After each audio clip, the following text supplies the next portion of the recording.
So welcome everyone once again to the last On the Same Page event for mental health. I'm excited to introduce Judy Curtis, who oversees our counseling and psychological services.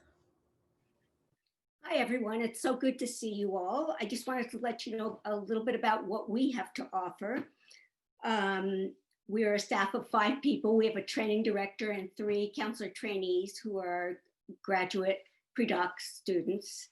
And we're working remotely, but we're still continuing to offer a full array of services.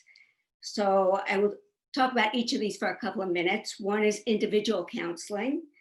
For individual counseling, we're using a secure video conferencing platform for our sessions called Doxy.me. And it's very simple for students to use. There are no downloads, and you'll be given all the information you need. Students are eligible for 10 free sessions and then $5 a session after that. However, during the time we're working remotely, we are suspending all fees. So it's free. To make an appointment, and I will put all this in the chat. In fact, I'll put it in now. To make an appointment, just reach out to me, and you can either email me or call. I'd be glad to talk to you. And the information is there. For outreach programs, we had a program last week on healthy relationships. We're having one tomorrow night on maintaining social contacts during COVID. And the Zoom room and everything are in the chat. We'll be having several more programs next semester, and we try to anticipate and be responsive to the needs of the community. So if you all have any suggestions for programs you'd like to see us put into action, let us know. I also wanted to let you know about the monthly grief support group, and along with campus ministry, we sponsor this. It's on the first Tuesday of every month from 10 to 10:50, and information is in the chat. And I just also wanted to let you know about another website. It's called Very Well Mind, and it just offers suggestions for how to deal with loneliness during COVID. So if that's something that you think would be of interest, feel free, and feel free to reach out to me at any time. And I will now turn it over to Deja Allewine and Ree Youngblood. Hi, everyone. So yeah, my name is Deja. I'm a recent graduate from Holy Names Graduate Program of Counseling and Forensic Psych with a certificate in trauma-informed treatment. I currently work as a therapist at a school-based site in East Palo Alto. I'm happy to be here, happy to help you guys out and give any resources that I can provide. Hi, y'all. I'm Garisha Youngblood, Ree Youngblood. I also did the master's programs here, dual forensic and counseling psychology with my trauma certificate here at Holy Names. And then I also went here in undergrad too. So had a long relationship with HNU. So thank you all for being here. I hope we have some really good stuff planned for you guys, and I hope you're open to hearing it and like learning about it. And oh yeah, before we get started, if you have any questions surrounding mental health, coping skills, or just about life in general, and you don't want to share it out into the big group, feel free to message either Deja or I privately. You'll know it's private because it'll say like private only to Deja or only to Garisha. And then we'll announce the questions and then hopefully have some really good answers for you guys. But before we get into all that, Deja and I wanted to do a little icebreaker. Judy, did you wanna hop in on this? Sure. Okay, perfect. So I said, I think. So us 3 are your subjects, myself, Deja, and Judy. And then I just have a couple of questions, and I want you to answer them on a piece of paper, on your phone, or whatever device you have to keep record. And I just want to know, what you think, your assumptions, if you say. All right. So, is everybody ready? Okay. So, we'll just start off with an easy question. What do you think our majors were in undergrad? Right.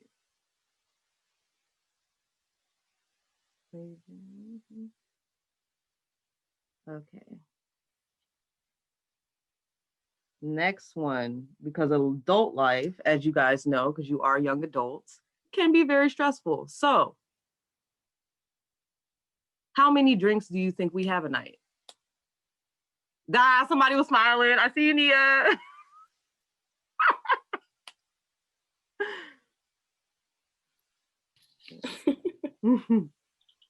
And before you guys ask, yes, we all three are of age. Yes, we The are important grown. facts. Very grown. We're very grown. We very grown. Okay. Do you think we are dog or cat people?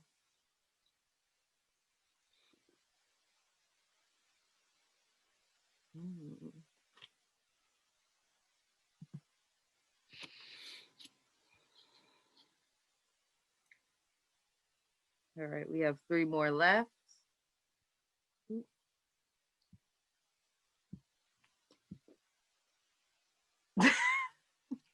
Somebody said cats for sure.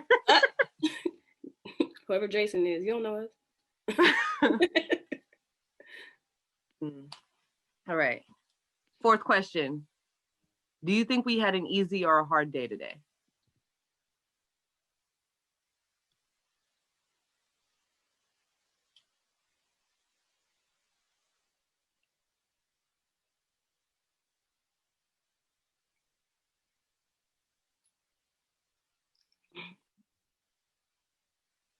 All right.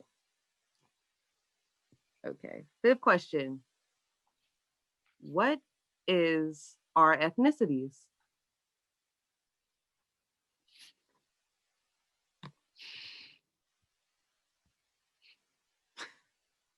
Thank you. I try to always bring the positive vibes, so I appreciate that. Good vibes only.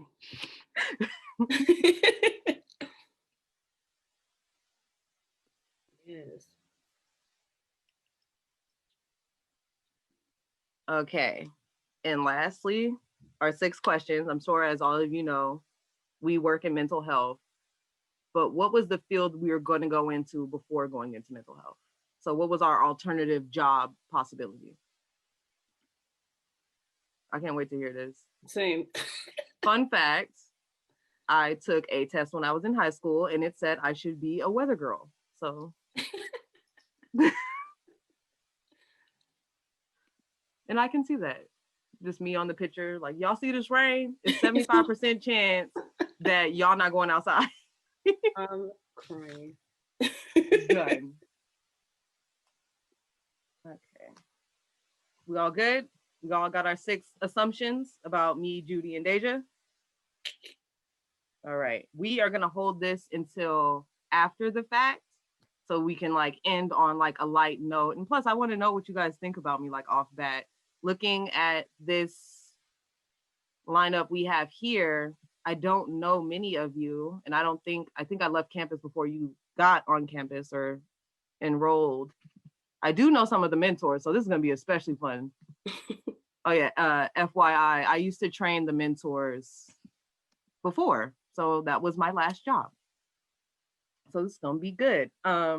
So before we get into that, we will be posting these resources that Deja is gonna go over, but she's also just gonna talk to you about them, and then I'll jump in talking about how to access these if you have certain healthcare systems like Medi-Cal and how to go about that. But just to let you guys know, any mental or any health system that you have, they most likely have mental health accesses, which are or should be free to you because you have that medical insurance. But before we get into all of that, Deja is going to talk to you about some resources. Yes, I am. All right, guys. So I just want to kind of start off just saying I commend you all. A lot of you are starting out into a whole new environment via Zoom, via video chat, not really knowing a lot of people, just kind of thrusting yourselves in there and with all the confidence that you can. And I really, really admire you guys. I ended in 2020 on Zoom, and that was about as weird as I thought it was going to get. And yet here we are in November, still here. So like my hat goes off to all of y'all for real. So just want to give you guys some tips as students. It's hard to transition and being in college. Many of you might be first gen, many of you might not have the support to really understand what you're going into, right? I know for me, I had one parent that went to college, and that was all the support I really had, that really understood what I was going into, right? So definitely want to give you guys some tips, and I'll definitely send this as a PowerPoint, but I'll send it to Casey because the PowerPoint is, I'm gonna be honest, kind of funky right now. So I'm just tell y'all, and then I'll send the PowerPoint to Casey, and then she can definitely email this to you guys if you guys want it. So tips for you guys: just know that it's okay how you're feeling, right? Understand that it's normal to feel crazy during this time, to feel overwhelmed, to experience periods of sadness, periods of anger, periods of frustration or anxiety, or all of them, right? You could experience all of these at different times. This has been such a crazy and emotional experience. On top of what we're doing here, you're also experiencing so many outside influences as well. No one knows what you go through your day to day. So know that to feel all those emotions, to feel all these feelings is completely valid and normal. You're allowed to feel this way, and to communicate with others how you are feeling. It is so important to have support. And if you don't have support, please, please, please utilize the resources you have at your campus, because it's so helpful to be able to have that outsource, that kind of person that can be there, you can talk to, just in case you don't have the people in your corner that you feel you need in order to get through your day to day in this kind of environment. I know, like for me, when I was an undergrad, I did use our counseling services. And at first I was like, I don't need to go to no counselor. I'll just handle this. I can do it. I can do what I can. But you come to realize how important it is to have somebody to just to hear you, especially if you have people in your life that don't really understand or can't relate to what you're dealing with on the day to day as a college student, especially in this day and age. You need somebody just to hear you out. So know that it is okay to feel that way, and how important it is to communicate how you're feeling. If these feelings worsen to an extent that you feel like you're no longer able to continue, that you feel like you can't function, reach out, like I said, to these people, because they might have additional resources or additional support you can access that can help you to kind of become at a functioning level once again. Another thing is maintaining a routine. How many of you guys have found yourselves kind of falling into like, whatever happens today happens today, I'm gonna keep it pushing, there's no everyday routine, and it's like kind of out of your norm? Have any of you guys experienced that? She said, "Oh, me." Exactly, same. As soon as they put us on Zoom, I felt like my whole equilibrium was off. I was like, when do I have class? Mind you, it's now March. I knew what classes I had. When do I have class? What time does this class start? Missing class. And you just you can't help it because you've gotten so thrown off, right? When you're at home most of the day, you're locked up in a certain area. You're like, wow, like I really don't even know what time it is sometimes. So that's absolutely normal. So having said that, start your day at about the same time each day if you can.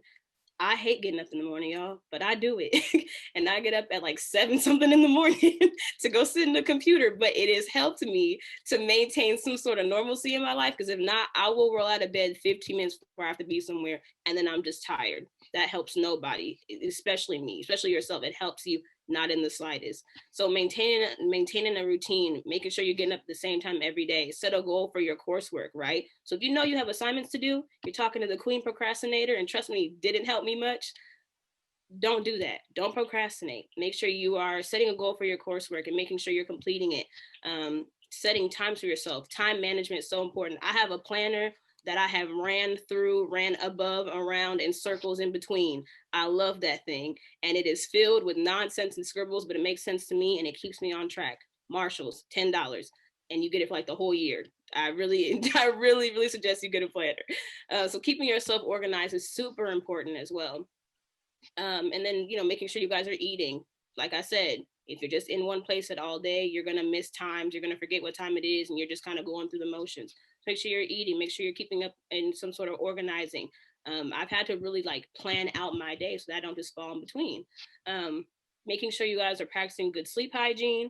it is really easy to be up at 3, 4 o'clock in the morning when you've just been in one place all day. How many of y'all found yourselves up at 3, 4 o'clock in the morning when you know good and well you should have been in the bed? I know I have. So I found myself a few times up at 3 o'clock in the morning, just like, wow, I gotta be up in like 4 hours. That's so disrespectful to myself. So make sure you go to sleep on time and make sure you're doing that, because it's gonna help you be able to get through the day, help you to maintain a good mood. It's gonna help motivate you. And connecting with others. I know a lot of y'all probably haven't seen your friends, haven't been able to really be involved in all the outside activities you're used to being in. Even as simple as going out to dinner with your friends. Like, I haven't seen some of my friends in months, and I'm like, wow, I forgot I even had friends. So you forget that, and so making sure you're connecting with those people. Luckily, we live in a day and age of phones. Like, imagine this being like the '80s, and we just didn't have our cell phones and Xboxes and PS. Well, some of y'all probably looking at that PS5, but PS4s, all that good stuff y'all might have. You can connect with so many people on so many different levels. Make sure you're doing that just for your mental health. It's good to have that social interaction. Even if you're one of those people that's like, I don't want to deal with people. You need people. Even if it's for a few minutes, just talk to people, just so you feel that normalcy, so you don't feel like you're alone and isolated during this time. It is really hard. It is really easy to become isolated. And taking a break. If you guys are stressed out, overwhelmed, make sure you're taking a break. And I'm not about to play with you, Reed. They didn't even know we lived together. That's what I'm saying. You're that irritating. Yes, we live together, y'all. She about the only person I see on the day-to-day. Anyways, take a break to yourselves. Make sure you guys, I have a few Netflix shows I've done finished in about a few months. Just invest in yourself care, and invest in your mental health by taking those breaks. Also, I have a few resources here. A lot of people might find themselves in situations at homes where it's not very supportive, it's not a positive environment, and it's very overwhelming, and it can be toxic environments, right? For a lot of people, this put them in positions where school and work and other things was their outlet, was their safe space. And a lot of people are trapped in environments where it's not safe for them. So I have a few numbers for LGBTQ youth. If you're living in an environment where it's not supportive, it's not conducive to your mental health, the Trevor Project has a few, and I'll send all of these to Casey, with numbers you can call, national hotlines you can call, just to have somebody who's in your corner who understands you to your core and can be of support to you if you're not getting that at home. I have the Trans Lifeline as well, and the GLBT so it's LGBTQ, but hotline. So it's also a national hotline where you can call and get that support as well, because it's important. A lot of people, like I said, are not in safe spaces, and we want everybody, especially people that we know or people that we love, we want them to be in a safe space. And as a person that's have been a part of HMU, they're very about people having all access. So I really want you guys to take advantage of these hotlines if you need to, or give them to somebody that you know and love who you think needs to reach out to somebody. I also have some resources for undocumented individuals. I believe as of now, due to COVID, they have definitely tried to intervene with some people's statuses. But I know if you go to the national website, there are some resources for people who are undocumented to how they can get access to healthcare, even if they don't have like a Medi-Cal or anything of the sort. And I also give those resources to Casey as well. Nobody is, even though it seems like this is a really hard time and you're limited in your resources, make sure that you guys, I'm wanting to give you guys these outlets that you can use them for yourself or use them for people you care about. And yes, Judy, I will definitely send those to everybody. So yeah, I just wanted to give you guys that insight, give you guys some resources, some help, just to know you guys are not alone in this. As isolating as this has been, as stressful as this has been, because trust me, I understand it has been stressful. You are not alone. There are so many people in this world who are willing to help you, especially in the mental health field, because we know, if anybody knows, we know that although we have things going on in our external lives, this only added to a lot of people's stressors and to a lot of people's already leveled mental health. So yeah, just wanted to let you guys know that we are here for you. And I'll put some information down also in the chat and also give it to Casey, like I said. Yeah, I hope this was helpful, and thank you guys for listening. Thank you. Oops, sorry. I can't stand that mute button. Okay, so Thank you, Deja, for gathering those resources for our students. Just to reiterate, we know this is a hard time for everybody and being isolated is no fun. I just wanted to add to that winter is coming. If you guys haven't felt the cold already, it's cold, which also means it's going to be dark, and which also means there could possibly be increases of depression because of the no sun and the limited sunlight we get, which increases or can decrease your mood. So also pay attention for that. If you feel yourself becoming sluggish or being in a negative mind space, take time, get somewhere where there's bright light. If you can't get bright natural light, go into a room that's bright and it'll help elevate your mood. Since this is a time of COVID and isolation, just make sure you monitor yourself and how you're feeling. And if you need interaction with people, that is okay. As humans, we are socialized to be sociable. So hit somebody with a quick FaceTime, call a friend, phone a parent, phone a guardian, phone a mentor.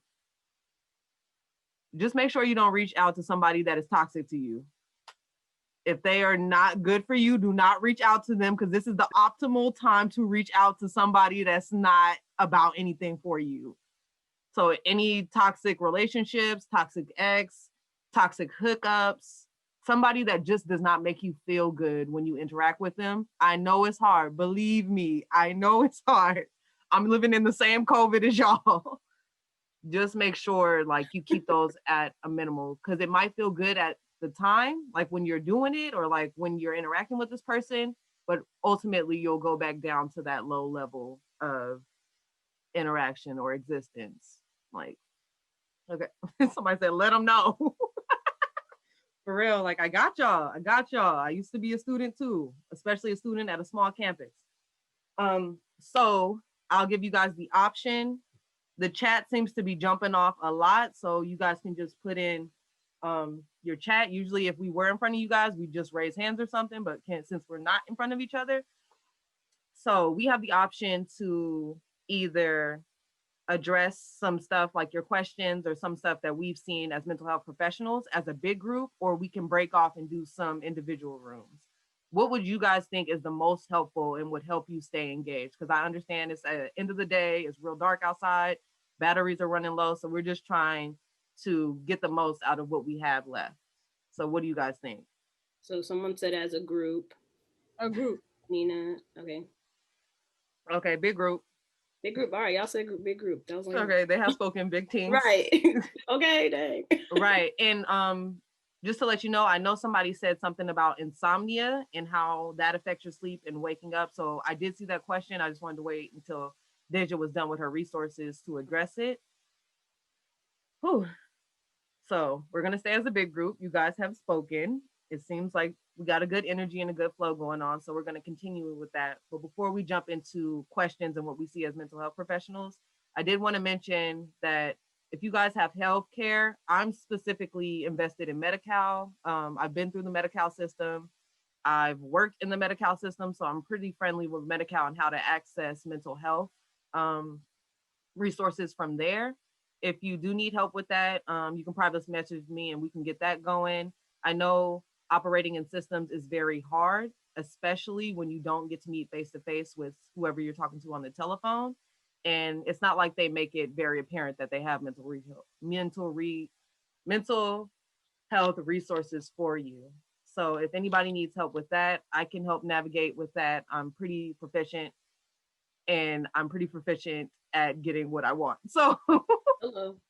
if you need mental health resources and you're having a battle with your insurance company, I can help you out. Plus, I usually bill insurance companies, so I know kind of like the buzzwords to say to really, get some things going. Not necessarily a lie, but if you need help, we can find ways to give it to you. So, Judy, Deja, one of the students mentioned that it is hard. Sorry, I'm scrolling the chat to find their exact words. Okay, there you go. Said, what if your sleep schedule is messed up because of insomnia and you wake up at different times? Judy, you want to take this? Or you want me to take it? You can go up with Deja. Oh, okay. got it. So as I said, I am definitely somebody who tends to sleep very late.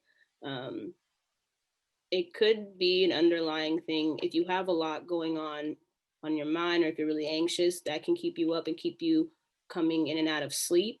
If your sleep schedule is messed up because of that, I would say definitely track that. I'm not gonna like give you any certain specific things to help sleep in the medical sense, but I will definitely help with kind of tips that can help regulate your sleep, kind of track it, and hopefully keep you on a good track. I have a lot of clients who have sleep problems and do have insomnia.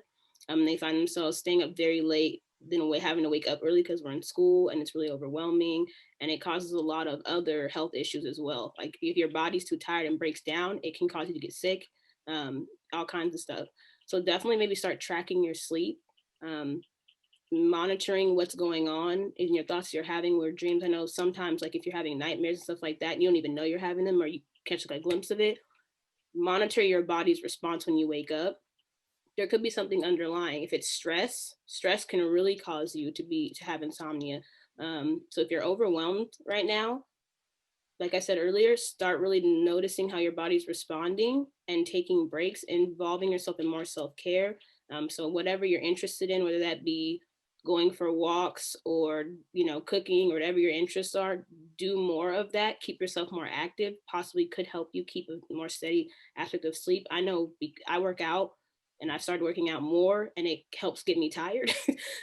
So definitely something like involving yourself in more activities, just in monitoring yourself. I think it is so important to monitor your body and to see how your body's responding to things, because you might not know you're stressed, you might not feel stressed, but there's a great book called The Body Keeps the Score. Thank you, H&U, for making me buy textbooks. And I can link that if you're into reading or anything, but it definitely talks about how not just stress and trauma and things like that can take the toll on the body. Even though you're mentally not thinking about it all the time, your body keeps that score, and it can lead to you not being able to sleep, poor eating habits, all kinds of stuff like that. So as of right now, I will definitely just give you the advice of monitoring that, engaging yourself in more things that bring you joy to balance out whatever might be stressing you out as well. I don't know if that helps. I hope it does. That's what I can give you right now. I think what you said was great, Deja. Okay. And I think maybe having a routine sometimes can help before you go to sleep. Trying to, some people listen to music they like or whatever works for you. It's very individualized. But if you can try to come up with a routine every night, that can often be helpful.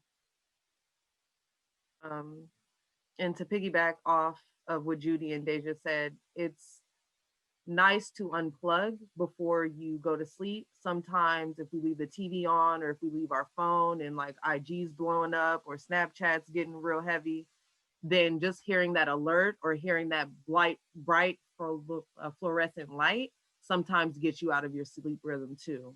So minimize the interactions you have close to bedtime. I know it's going to be hard because in this generation, we're attached at the hip to our phones, but sometimes you need that pause, that break from that interaction in order to wind down and actually get your body into not high of an alert status as it's used to.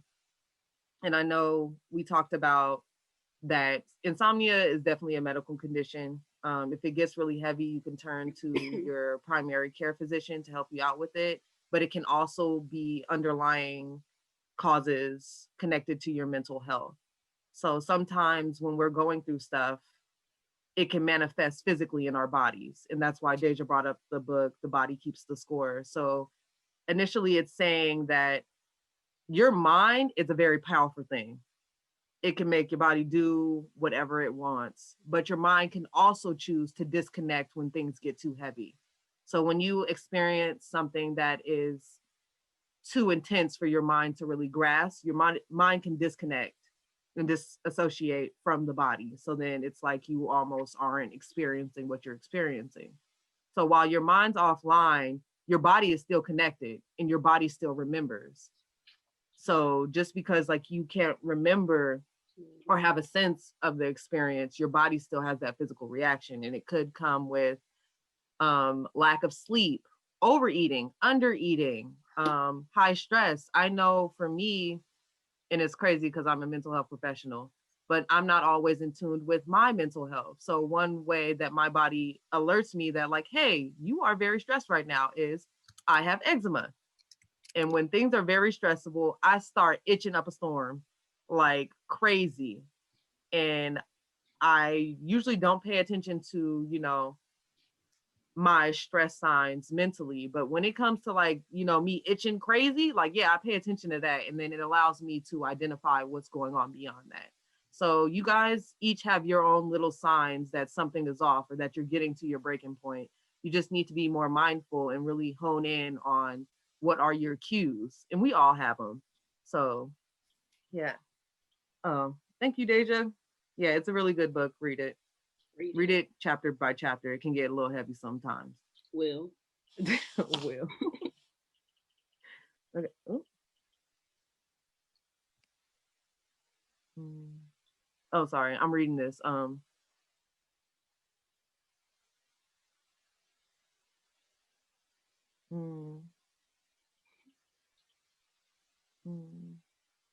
How many of you find it hard to focus, especially on schoolwork now, given the COVID time since we moved in on to Zoom? Okay, quite. Oh, okay. All right. Oh, okay.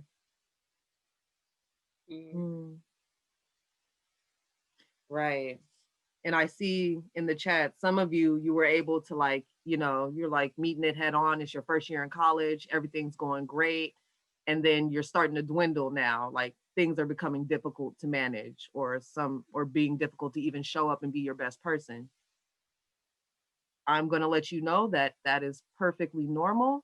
If we weren't on Zoom right now and you guys were physically at the university, you would still be feeling like this dwindling spirit or like the heaviness of college. So we can't blame everything on Zoom. Sometimes, it's hard being a young adult in college. And I hope we can give you some tools to cope with that. Judy, Deja, do you want to add anything to that? Yeah, just to piggyback off of it. I know somebody in the chat said at the beginning they were good, but now kind of dwindling down. And I definitely understand. In the beginning, I think I was all gung ho for Zoom already. I was like, oh, I gotta go to class, yay. And then as it got more serious, I found myself now being very low energy. I know someone in the chat said that the daylight savings, your like energy is extremely low. I can definitely agree to that. It's very normal to feel like it's all overwhelming and like there's times where you just feel like there's no end in sight or there's no motivator to keep being your best self, right? It, like Reese said, it's hard to show up and be your best self and in a time where you feel like everything else is kind of pounding on top of you and there's no real outlet. I think we live in a society where we're so used to be able to do what we want to do when we want to do it, and now that we're restricted, it is impacting a lot of people, and it's stressful. It's stressful to be put in restrictions. And like, yes, I agree. As soon as the weather changed and everything, you want to now, it's like you want to be real laid up in the bed. It's dark outside. You wake up and it's overcast. And like, wow, looks to me like it's time to take a nap. So you want to turn right back over. But definitely understand. I definitely understand. Trust me, that was me this morning. But just making sure that you guys are being attuned to that and understanding how normal that is and trying your absolute best to make sure you're balancing yourself out to where the negative feelings or any feelings you may have towards what's going on don't overwhelm you as a person. And that's very hard to do, and it's easier said than done. But like we've all said before, like just finding different outlets that you can do while we're in this kind of day and age and time to be able to maintain yourselves. As hard as that is, as hard as this transition may be, don't lose hope and feel like there's no end in sight, but try to maintain that balance even when there seems like there's no light at the end of the tunnel.